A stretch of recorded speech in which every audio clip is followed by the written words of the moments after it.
सुबह सवेरे का वक्त और वो भी फजर का वक्त इतना कोई खूबसूरत होता है ना। अब सर्दियों में तो और भी ज़्यादा हसीन और ठंडा हो गया है। जो कोई भी फजर में उठता है ना उसे पता होगा कि ये वक्त कितना खूबसूरत होता है। आंखें ऐसी ठंडी कूल कूल हो जाती हैं, इतनी रिलैक्स माइंड होता है। फजर की नमाज़ पढ़ के थोड़ी देर के लिए बालकनी में या विंडो या टेरेस जो भी है वहाँ खड़े हो जाएं तो इतने कोई रिलैक्स माइंड हो जाता है। आंखें इतनी ठंडी और पुरसुकून हो जाती हैं कि बस बता ही नहीं सकते। अगर दोबारा सोना भी हो ना तो नींद भी बड़ी ही ज़बरदस्त आ जाती है।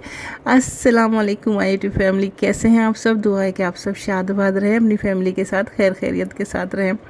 तो बस मैं भी यहाँ फजर की नमाज़ पढ़ने के बाद थोड़ी देर के लिए बालकनी में खड़ी हुई थी, अपनी आँखों की एक्सरसाइज की। कहते हैं कि दूर दूर तक जो बर्ड उठते हैं ना, परिंदे वगैरह, उसको भी देखते रहे ना 10-15 मिनट 20 मिनट, तो इससे भी आँखों की बहुत अच्छी एक्सरसाइज होती है। क्योंकि आजकल हम सिर्फ घर में बैठे रहते हैं, छोटे छोटे से घर हैं, थोड़ा सा कितना काम के लिए उठ गए, करीब करीब देखते रहते हैं। काम भी ज़ाहिर है करीब करीब का होता है, देखते रहते हैं या फिर स्क्रीन देखते हैं। इससे क्या है, हमारी आँखों की एक्सरसाइज नहीं हो पा रही।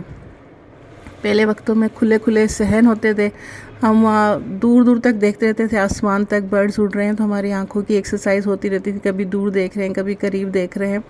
तो अब वो एक्सरसाइज ख़त्म हो गई है, जिसकी वजह से हमारी आंखें कमज़ोर हो रही हैं, हमारी बिनाई जो है वो बहुत ज़्यादा कमज़ोर हो रही है। तो कम से कम अपनी आइज़ के लिए 15 से 20 मिनट निकालें और दूर तक उड़ते हुए बर्ड्स वगैरह को देखते रहें, ग्रीनरी देखते रहें, ताकि आंखें भी अच्छी अच्छी और सेहतमंद सी रहें। इतना बड़ा जो मैंने आप लोगों को एक लेक्चर दिया है, क्योंकि आज मैंने खुद भी बालकनी में खड़ी हुई काफ़ी देर तक पुरसुकून होती रही, अपने माइंड को रिलैक्स किया, अपनी आइज़ को रिलैक्स किया। उसके बाद जो है थोड़े से बर्तन थे, बर्तन मतलब इस तरह से थे कि फ्रिज में कुछ रखा हुआ था सामान, या कुछ रात के ऐसे थे पतीले वगैरह, वो मैंने धोई नहीं, ढक कर रख दी थी। बस थकन हो गई थी, दिल नहीं चाहा था धोने का। तो फिर ये सारे बर्तन वगैरह मैंने साफ़ कर लिया। अभी नाश्ता नहीं बना है। तो यहाँ सफाई करने के बाद जो है ना, मैंने दूध गर्म होने के लिए रख दिया था, दूध गर्म किया। और ये नाश्ते का जो क्लिप है ना, वो बस यहीं तक है कि दूध गर्म किया और कप में जो है मैंने दूध निकाल लिया था। क्योंकि चाय सिर्फ मुझे 2 कप बनानी थी तो ये ज़्यादा लग रहा था, तो मैंने सोचा चले इसमें से 1 कप निकाल देती हूँ, बाद में चाय बन जाएगी।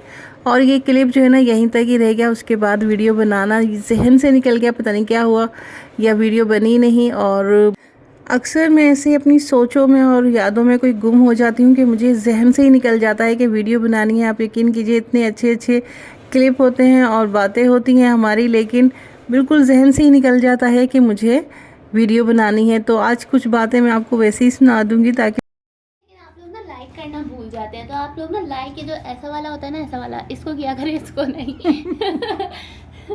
आपने ये कर दिया तो गई वीडियो। ऐसे लाइक करना होता है, ऐसे, सही है।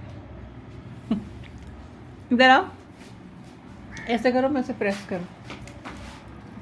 ये वाला लाइक होता है ना, इस पे हमने ऐसे प्रेस करना प्रेस होता कर है। देना होता है। ये जो ये वाला होता है ना, इस करना, पे अगर नहीं किसी करना। को नहीं मालूम तो बता दिया हमने। अब तो सबको पता चल गया होगा किस तरह से लाइक किया जाता है। तो आ जाए, जिस किसी को भी हमारे साथ ये शाम की चाय एंजॉय करनी है तो आ जाए, most welcome with warm T. और बस फिर हमने यहाँ अपनी ये मज़ेदार सी शाम की चाय एंजॉय की और उसके बाद फिर कुछ रेस्ट किया। चलिए फिर मैं हेयर वॉश कर लूँ, क्योंकि फिर शाम होती जा रही है और सर्दी भी लग रही है। जल्दी कर लो वॉश, वैसे ही नज़ला हो रहा है आपको, और साथ में ब्लैक टी भी बना के पी लेना। ये देखिए गाइस, नज़ला हो रहा है मुझे। बड़ी बात। ब्लैक टी, और वहाँ पे हैंड वॉश भी नहीं है, और कॉफ़ी भी ले रही थी, कुछ भी नहीं लिया हमने। हम गए थे अच्छा परसों ना, लेकिन हम भूल के आ गए। हैंड वॉश लेना है लाजमी, क्योंकि मुझे वहाँ किचन में बहुत मसला होता है। हाँ। बार बार मुझे बेसन पे आना पड़ता है हाथ धोने के लिए, और सारा टाइम आप सोचे कि बस ये 1-2 घंटे बैठे हैं तो बैठे हैं, फिर किचन में चले जाएंगे। वही तो, यूटेंसिल्स वगैरह वॉश करो ना, तो वहाँ हैंड वॉश ही नहीं होता, फिर जाओ बालकनी में वॉश करने। याद रखना, हैंड वॉश लेके आना। वैसे जो चीज़ रह जाए ना वो रह जाती है। हाँ, लेकिन हम याद रखेंगे और लेकर भी आएंगे, क्योंकि अब प्रॉब्लम हो रहा है बहुत। कॉफ़ी भी लानी है, हैंड वॉश भी लाना है। चले फिर मैं वॉश करने जा रही हूँ। उसके बाद जो है फिर रेस्ट करने के बाद मैं आ गई थी किचन में। कुछ समझ नहीं आ रहा था क्या बनाया जाए। कल मुझे हॉस्पिटल जाना है तो मैं सोच रही थी कुछ ऐसा सालन बना लें कि जो कल भी हो जाए, लेकिन फिर भी कुछ समझ नहीं आ रहा था, तो फिर मैंने क्या करा, आलू बॉयल करके मैंने आलू के पराठे बना लिए। Guys this is so yummy paratha. मैं मम्मा को खिला के एक और ले लूँगी है ना। साथ साथ ही ना यहाँ कराची में मेमन फाउंडेशन है, वहाँ पर मिलते हैं खट्टे आलू, और वो खट्टे आलू इतने ज़्यादा टेस्टी और डिलीशियस हैं कि मैंने अब तक खाए नहीं है कहीं पर उस तरह के आलू। तो ये जब मैं आलू के पराठे बना रही थी ना, तो थोड़े से मैंने आलू जो है निकाल लिए थे कि चलो ट्राई करती हूँ उस तरह के बनते हैं या नहीं, लेकिन कलर तो वो नहीं आया, क्योंकि उनका कलर होता है बिल्कुल रेड। अब मे भी कि वो डालते हों इसमें फूड कलर, जैसे रेड वाला फूड कलर होता है वो डालते होंगे, क्योंकि मैंने इसमें थोड़ी सी कश्मीरी मिर्च भी ऐड की है, लेकिन फिर भी वो कलर नहीं आया जैसे उनके पास होता था ना, बिल्कुल ब्राइट सा कलर होता था। तो मैंने थोड़ा सा इस पर तड़का भी लगा लिया, मुझे चाहिए था कड़ी पत्ता भी, लेकिन कड़ी पत्ता यहाँ अभी था नहीं मेरे पास, तो मैंने सिर्फ ज़ीरे का ही तड़का लगाया। कुछ स्पाइसेस भी इसमें ऐड किए हैं, बट टेस्ट तो अच्छा था, वो टेस्ट नहीं आया लेकिन अच्छा टेस्ट था इसमें।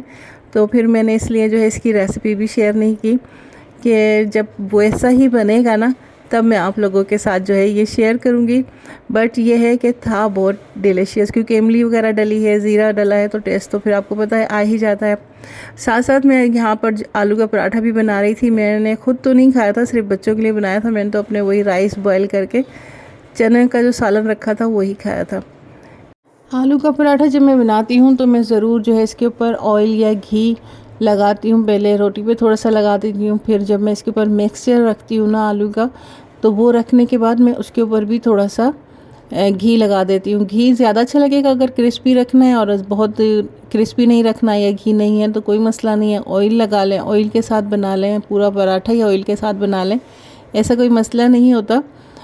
मिक्सचर के ऊपर भी मैं थोड़ा सा घी वगैरह रखती हूँ, लाजमी डालती हूँ, लेकिन अभी शायद जहन से निकल गया। तो देखिए मैं पैक किस तरह से करती हूँ। एक रोटी नीचे वाली जो होती है ना वो थोड़ी बड़ी बनाती हूँ, ऊपर जो रखती हूँ ना उसे थोड़ी छोटी बनाती हूँ, क्योंकि फिर मुझे उसके जो किनारे होते हैं ना, नीचे जो बड़ी रोटी होती है उसे उसके ऊपर मैंने फ़ोल्ड करना होता है। जो छोटी रोटी है उस पर पहले हल्का सा जो है उसके किनारों पर मैं चारों तरफ हाथ गीला करके ना इस तरह से पानी लगा देती हूँ।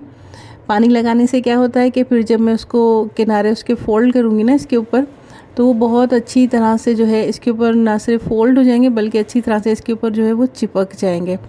अब जो वो नीचे की बड़ी रोटी है ना उसे मैं इस तरह से फ़ोल्ड करके उसके किनारों को ऊपर वाली रोटी के ऊपर अच्छी तरह से चिपकाती जाऊंगी, प्रेस करती जा रही हूँ। इस तरह से देखो उठा रही हूँ नीचे वाली रोटी को, थोड़ा सा खींचते हैं अगर छोटी है तो।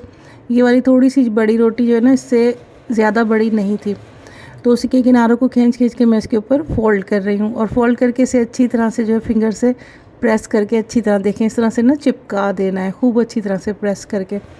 और अब इस पर आज सूखा आटा लगा के पहले हाथ से थोड़ा सा इस तरह से कर लिया, और अगर चिपक रहा है तो फिर आप इसके ऊपर सूखा आटा लगा लें। तो इस पर सूखा आटा लगा लें। सूखा आटा लगाने के बाद इसे हाथ से जितना प्रेस करके बड़ा कर सकते हैं बड़ा कर लें, हल्के हल्के हाथों से। और फिर जो रोटी बेलने वाला बेलना होता है ना उसके साथ भी मैं इसे बड़ा कर लूँगी, लेकिन बहुत हल्के हल्के हाथ से जो बेलना है। और जिस पे फोल्ड किया था ना मैंने, वो वाला हिस्सा जो मैंने नीचे की तरफ रखा है उसे ऊपर की साइड रखेंगे तो खुल सकता है, इसलिए उसे पहले नीचे की तरफ ही रखेंगे। बाद में जब वो अच्छी तरह से चिपक जाएगा ना, फिर देखें मैंने पलट के इस तरफ से बना लिया। और हाथ पे भी देखें आप किस तरह से मैं इस पराठे को बड़ा कर रही हूँ, और ये अब बिल्कुल भी नहीं खुलेगा। और फिर इसे जो है बना लेंगे हम। इसे मैंने गरम गरम तवे के ऊपर जो है डाल दिया है,